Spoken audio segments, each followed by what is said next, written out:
Olá pessoal, meu nome é Julian, essa é a Natasha, a gente é do site Vai Pra China, então a gente está aqui na China, acabou de ter aula de chinês.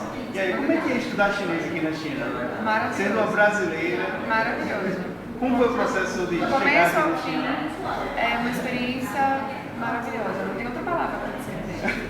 É fantástico, ela está aqui há quanto tempo? Um ano. Um ano, vai ficar por quanto tempo?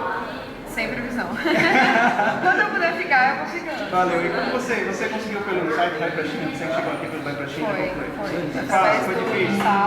Não, foi bem fácil, bem tranquilo. A chegada foi meio conturbada. Como sempre. Como sempre, mas eu sei muitas coisas para resolver quando você chega.